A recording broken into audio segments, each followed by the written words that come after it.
Assalamualaikum warahmatullahi wabarakatuh. Pemirsa, berjumpa kembali dengan kami di Jangan Salah Arah, channel Ahmad Nur Hidayat. Ya, kali ini kita akan membahas sebuah topik yang di media banyak diberitakan, yaitu mengenai naiknya angka korupsi, ya, indeks korupsi. Tapi secara angka itu turun ya, tapi secara hakikat adalah korupsinya makin naik begitu. Nah, ini judulnya ya mungkin mempertanyakan ya, KPK dan Jokowi gagal begitu ya. Benar atau tidak, kita bahas bersama dengan narasumber kita, yaitu Bang Ahmad Berdaya. Tapi sebelum kita lebih jauh berdiskusi, kita lihat dulu video berikut ini. Indonesia yang dirilis Transparency International Indonesia 2022 tercatat turun drastis 4 poin dari angka 34 dari tahun sebelumnya. Deputi Pencegahan KPK, Pahala Nainggolan pun mengaku kaget. Kini Indonesia ada di posisi 110 dari 180 negara. Padahal sebelumnya Indonesia ada di posisi 96. KPK menyebut perlu terobosan baru untuk menaikkan kembali indeks persepsi korupsi Indonesia. Pertama, saya ditelepon kemarin kaget setengah mati saya. Kok cuma 34 gitu. Tapi Mas Wawan nerangin gitu dan terindikasi 3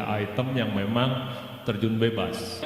Kalau dari KPK memang perlu lompatan gitu untuk dia sustain dan lewat dari skor 40 sehingga lari terus ke depan. Ya, itulah tadi mengenai indeks persepsi korupsi ya, dan itu diterbitkan oleh Transparansi dari TII ya, yaitu Transparansi Internasional Indonesia. Nah, di tahun 2022 ini dikabarkan poinnya 34 dari yang sebelumnya 38 di tahun 2021. Ini mengalami penurunan ekstrim sejak tahun 1995. Ya, menanggapi ini bagaimana Bang? Ini kenapa? Apakah kinerja yang kurang atau memang korupsinya yang tambah banyak begitu? Silakan Bang. Jadi apakah korupsinya yang makin naik ya atau institusinya yang semakin rapuh ya? Saya kira komentar saya ya pertama terkait dirilisnya Index Perception Corruptions atau IPK oleh Transparansi. Saya kira ini menambah satu daftar yang panjang ya dari penegakan korupsi di Indonesia. Saya kira pertanyaan publiknya adalah kalau IPK-nya anjlok seperti ini ya berarti negara kita makin lebih koruptif dibandingkan tahun sebelumnya, maka pertanyaannya adalah siapakah yang bertanggung jawab? Menurut saya yang bertanggung jawab pertama adalah KPK, yang kedua adalah pemerintah, dalam hal ini adalah presiden. Ya, kenapa saya katakan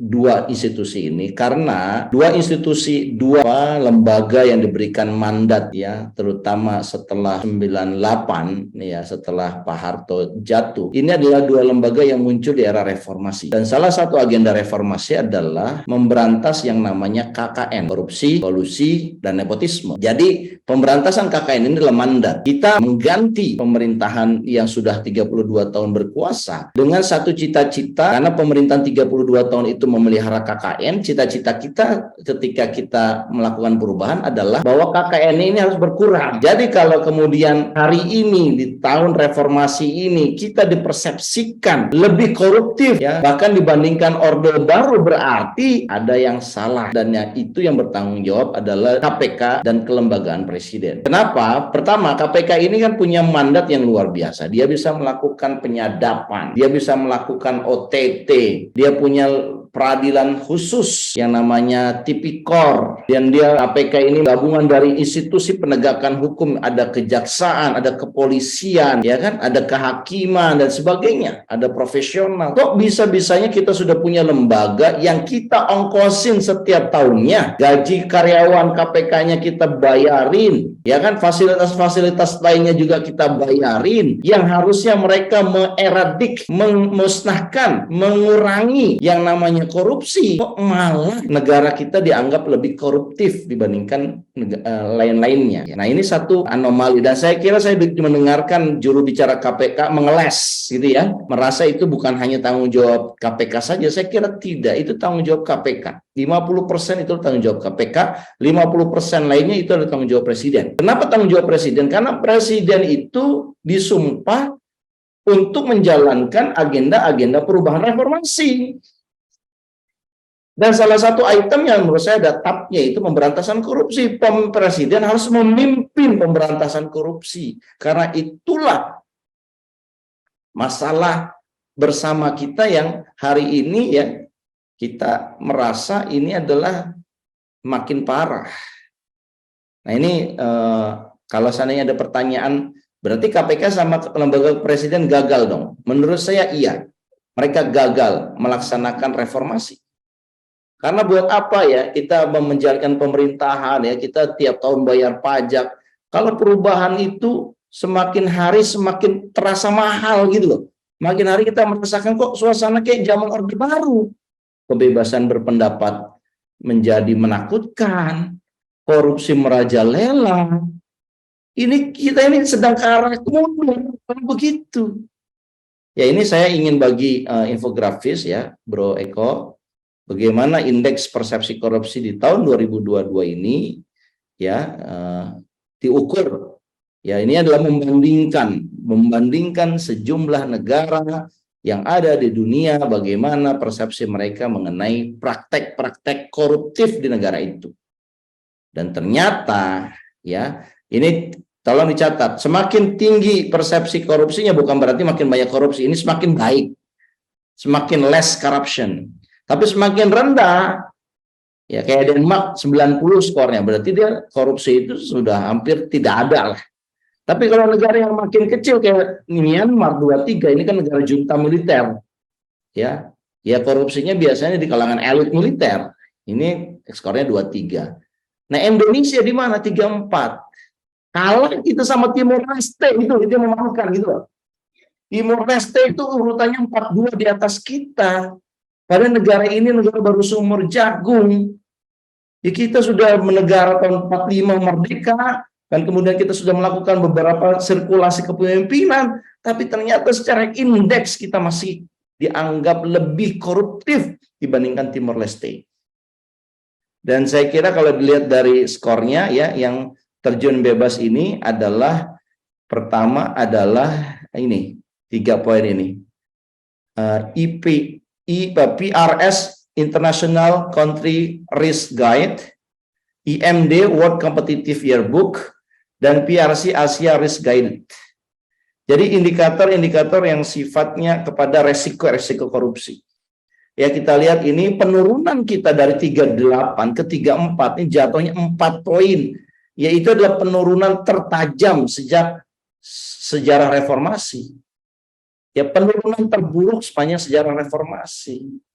Jadi saya ingin mengatakan bahwa marilah ya pemerintahan itu mengevaluasi diri. Karena banyak hal-hal ya perilaku-perilaku koruptif yang senantiasa tidak bisa terpisahkan yang dilihat kasat mata oleh masyarakat. Contohnya apa? Ada kasus ya LPSK yang kemudian dititipin uang oleh Sambo. Ingat nggak itu? Supaya istrinya bisa dilindungi oleh LPSK. Dia diamplopin. Ini apa nih? Ya, ini dilakukan oleh Bintang 2 ya saat itu masih aktif. Ya, KPK juga menjadi perhatian publik menangkap Harun Masiku nggak bisa.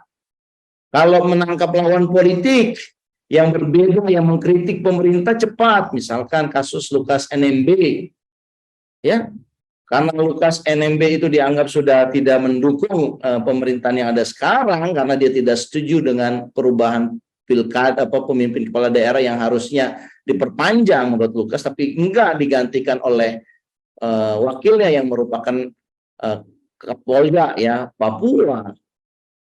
Ya PLT wakil ya, ini menjadi PLT gubernur sekarang, dia tidak setuju, dia kemudian dikaitkan dengan isu hukum ya. Jadi kalau kasus Lukas NMB saya kira bukan murni kasus korupsi, tapi ada kaitan-kaitannya lah. Meskipun tidak bisa dikatakan juga Lukas NMB dikatakan tidak korupsi sama sekali, tidak. Jadi saya ingin mengatakan, Bro Eko, bahwa melihat penurunan terburuk ya dalam sejarah reformasi ini, kepemimpinan Pak Jokowi dan juga kepemimpinan KPK ini perlu kita evaluasi. Ngapain ya kita mengeluarkan pajak ya, taxpayer mengeluarkan pajak untuk membiayai penanganan lembaga korupsi ya, Komisi Pencegahan Korupsi, dan juga membiayai presiden dengan segala kosnya yang belusukan, yang mahal itu. Tapi kemudian kita mendapatkan satu persepsi dunia, ini persepsi dunia bahwa negara kita adalah negara yang lebih koruptif bahkan dibandingkan dengan tetangga dekat kita, yaitu negara baru Timor Leste. Kalau misalkan Anda mengatakan kalau gitu gagal dong Bang, ya saya kira gagal. Kalau kita bisa katakan gagal untuk melakukan pemberantasan korupsi. Saya kira itu, Bu. Terima kasih. Oke, baik. Dan ini tentunya sebuah tamparan ya bahwa ini faktornya apa saja ini kira-kira Bang. Kemudian kita tahu bahwa publik sebetulnya jengah ya, pesimis begitu ya, karena korupsi itu sudah sangat mengakar begitu. Jadi apakah memang ada kemungkinan bisa beranjak begitu ya, seperti tadi yang paling tinggi itu, dan ini tentunya harapan yang seperti mimpi di siang bolong bagi publik ya saat ini, apalagi dengan berubahnya independensi KPK yang tadinya independen sekarang ASN begitu. Ya, gimana Bang? Ya, saya kira ada beberapa faktor ya yang kalau kita bisa evaluasi ya dalam sudut pandang kebijakan publik. Pertama, memang ada perubahan kelembagaan di KPK. Dan dirasakan perubahan kelembagaan ini bukannya memperkuat KPK dalam memberantas korupsi, ya kelihatannya makin memperlemah. Ya, pertama dengan menghilangkan ya orang-orang yang sebetulnya punya kontribusi besar dalam membentuk KPK seperti saat ini ya. Kelompok 70 orang ya yang kemudian dianggap tidak lulus tes kebangsaan. Ya, kalau kita ingat, nah itulah perubahan struktur kelembagaan KPK yang membuat sepertinya orang-orang yang berada di KPK itu tidak punya satu kebebasan untuk melakukan tugasnya, yaitu mencegah korupsi, memberantas korupsi gitu. Kenapa? Karena sekarang ini ya siklusnya lebih kepada semuanya harus di bawah komando. Dalam hal ini adalah pimpinan KPK. Yang kedua, di level kepemimpinan juga ada sedikit perubahan, ya perubahan yang tadinya diisi oleh orang-orang yang punya keinginan besar untuk memberantas korupsi, sekarang diisi oleh orang-orang yang sebetulnya punya keinginan untuk memberantas korupsi, tetapi ada vested interest. Ya, kalau itu terkait mengenai dengan kelompok oposisi, ya vested interestnya muncul dan kemudian langsung dihadapi dengan satu proses apa istilahnya, langsung cepat disikat gitu, dihabisi. Ya. Tapi kalau yang sifatnya adalah pelaku koruptifnya yang diduga ini adalah penguasa atau punya afiliasi dengan penguasa, maka yang terjadi adalah ditutup-tutupi. Contohnya Bang? Contohnya adalah kasus Harun Masiku. Ya, sampai sekarang belum ketemu. Itu gimana ceritanya kok bisa belum ketemu? Ya, dia berafiliasi dengan partai penguasa, partai pemenang pemilu sekarang. Partainya Pak Jokowi, Pak Presiden. Kasus yang lain adalah kalau kita ingat misalkan kasus reklamasi. Itu kan hanya berhenti di level sanusinya. Ya, siapa yang memberikan uang sanusi? Itu kan para pengembang. Ada nggak pengembangnya yang ditangkap ke level ownernya? Dan nggak mungkin dia melakukan infiltrasi atau lobby-lobby politik dengan DPRD kalau ownernya itu tidak mengetahui. Kan ownernya kan sempat dipanggil, sempat dicekal, tapi kemudian datang ke istana dan akhirnya nggak tahu, nggak jelas gimana, ditutup. Ya, jadi perilaku pemberantasan korupsi di level elit di dalam mindsetnya para komisioner KPK itu adalah mindsetnya adalah ada vested interest. Kalau yang melakukan ada orang yang diduga melakukan OTT dan ini adalah kelompok yang bukan bersama pemerintah, langsung cepat disikat. Dan salah satunya adalah ketika ada rekaman bocor ya, komisioner KPK, ketua KPK yang bicara mengenai Anies Baswedan misalkan, kasus Formula E. Ya kan, rekaman bocor itu disebutkan bahwa jangan, kita harus cepat melakukan penindakan. Kalau seandainya sang mantan gubernur ini sudah menjadi calon kandidat, kita menjadi lebih sulit. Nah itu kan sudah kelihatan adanya vested interest. Dan saya kira kasus Formula E ini agak aneh. Dia statusnya naik dari menyelidiki menjadi sidik, ya. Dan ini berarti naik statusnya. Padahal pelakunya belum jelas siapa, ya kan? Tapi naik Formula E itu dinaikkan statusnya. Dan saya kira publik ya punya persepsi diantaranya adalah Formula E ini sengaja digantung untuk menyandra. Atau bisa juga sengaja nanti akan diangkat untuk membatalkan kandidat dari Anies Baswedan. Dan saya kira itu nanti ya KPK akan memainkan satu permainan yang sangat berbahaya. Very dangerous, the most dangerous games yang akan dilakukan oleh KPK adalah ketika KPK mentersangkakan Anies Baswedan karena kasus Formula E.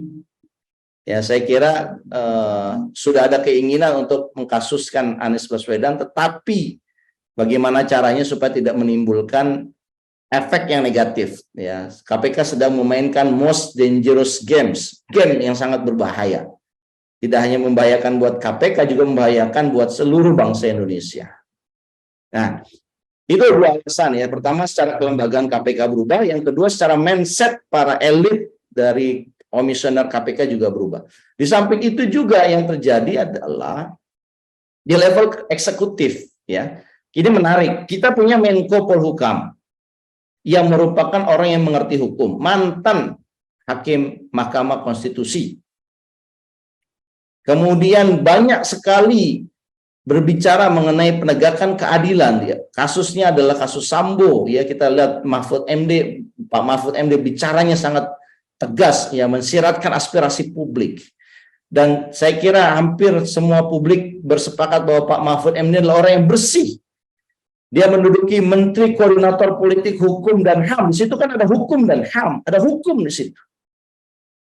Tapi kok bisa ketika Menko Polhukam dijabat beliau, Indonesia dalam posisi indeks persepsi korupsinya adalah yang terendah. Dalam arti kita ini menjadi negara yang lebih koruptif dibandingkan sebelumnya. Kok bisa?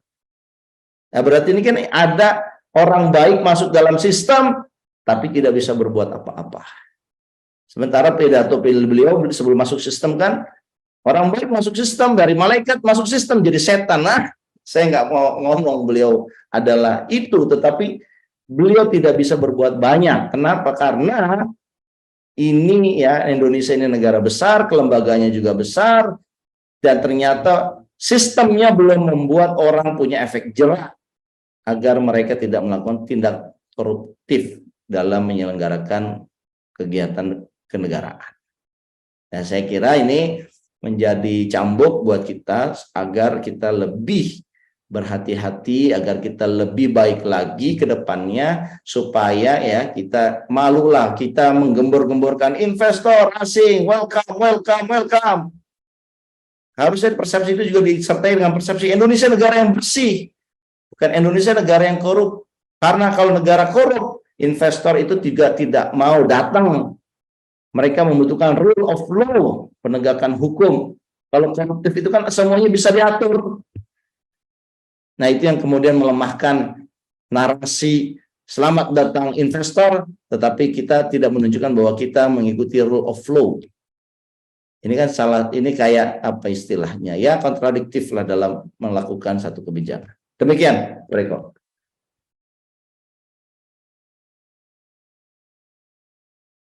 Ya, baik, intinya kalau disebut siapakah yang harus punya kiprah mencegah korupsi, tentunya semua pihak ya. Tapi siapakah yang bertanggung jawab? Kan ada leading sektornya ya, ada leading penegakan hukumnya di institusinya. Nah, leading institusi ini tentunya ya karena itu untuk kerjanya oleh publik, tentunya institusi ini yang harus bertanggung jawab, begitu ya Bang ya, intinya. Ya. Nah, oke. Nah, ngapain kita punya KPK kalau dia tidak bisa mencegah korupsi? Betul. Ngapain juga kita punya presiden yang berjanji untuk memimpin penegakan hukum dan memberantas korupsi kalau kemudian sejumlah janji-janji itu tidak dilakukan? Terus buat apa? Ini kan kalimat publik kan begitu. Para taxpayer kan merasa kita udah bayar pajak, kok pajak kita malah dilakukan hal-hal yang tidak bermanfaat buat kita sendiri, malah memperkaya elit kita, itu kan kemarahan publik ya. Saya kira ini yang perlu kita jawab, kita respon, dan saya setuju bahwa ini adalah tanggung jawab kita semua, penegakan hukum dan memberantas korupsi, tanggung jawab kita juga, masyarakat semua, bagaimana punya keinginan, punya sikap untuk tidak melakukan tindakan koruptif, tetapi di sisi lain ya, kita berharap ada sistem yang menjaga kita. Bisa jadi kita lengah, tapi kalau sistemnya berjalan, kita diingatkan lagi. Ya, dan sistem ini kelihatannya saat ini melemah, sehingga orang, terutama para kepala daerah, kelompok eksekutif, banyak memanfaatkan kewenangannya dia untuk memperkaya diri dia atau kelompoknya dia saja, bukan orang mayoritas orang atau publik. Demikian, Bro. Saya kira cukup ya, Bro Eko ya. Oke, baik. Ya baik pemirsa, itulah tadi pembahasan kita tentang anjloknya indeks persepsi korupsi ya. Dan semoga ada kesungguhan yang lebih dari para penegak hukum untuk bisa memberantas secara tegas ya, tidak main potong-potong hukuman juga kayak kemarin ya. Dan itu sangat disayangkan sekali, sehingga kepercayaan publik terhadap penegakan hukum ini menjadi semakin tergerus. Ya, jangan lupa untuk like, share, comment, dan subscribe. Kemudian kita akan berjumpa kembali di topik-topik yang akan datang. Terima kasih atas perhatiannya. Bang Mabur, terima kasih. Kita berjumpa kembali. Saya Iri, billahi taufik wal hidayah. Assalamualaikum warahmatullahi wabarakatuh. Sampai jumpa. Waalaikumsalam warahmatullahi wabarakatuh. Sampai jumpa lagi.